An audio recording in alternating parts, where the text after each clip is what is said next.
sport trivia for you. Do you know that before 1964, when international rules were first used in competitive play in the United States, the blocking rule prohibited passing the hands across the net during the block. This rule forced the blocker to remain away from the net and block with hands in a vertical or slightly backward plane. The blocking surface resembled the board above the net to force the spiker to hit over, around, or through. In most cases, the blocker would block with their arms straight up. They were trained not to block too high to avoid touching the balls that would travel out of bounds. In addition, in 1968, the United States Volleyball Association changed the blocking rules to conform to those specified by the international rule-making body. The major changes restricted blocking to front row players only but permitted blocking across the net provided the spiker first contacted the ball. Now let's talk about blocking. Blocking is the action of players close to the net to intercept the ball coming from the opponent's side by reaching higher than the top of the net.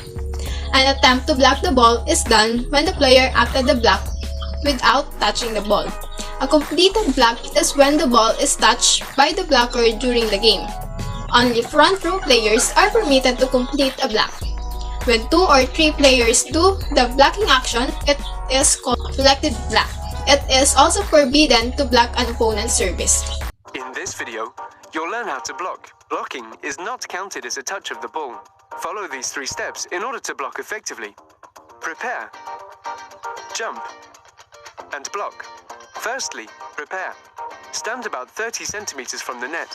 Move towards your opponent by sidestepping or by running along the net. Playing position. Keep your eye on the ball.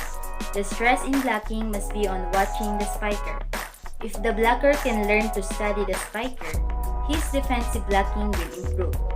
Doing so enables the blocker to anticipate where and how hard the ball will be hit, giving him distinct advantage over a blocker who watches only a ball. Blocking action. As the blocker concentrates on the spiker, he prepares for the block by flexing his legs to approximately 90 degrees angle and bringing the extended arms down slightly out from the sides for added thrust as he jumps. Timing is critical. In blocking a ball that is set away from the net, the blocker must delay his jump to prevent reaching his maximum height too early.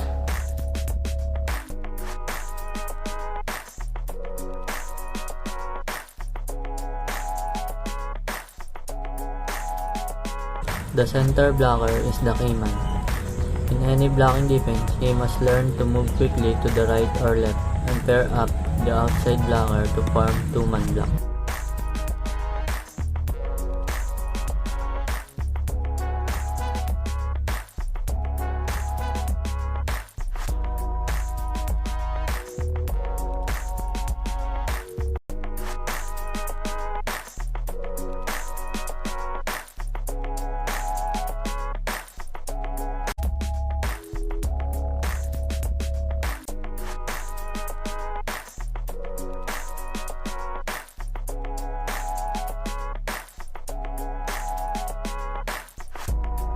Fault is when blocking the ball into the net. The cause is you are not reaching over the net to contact the ball or poor in timing.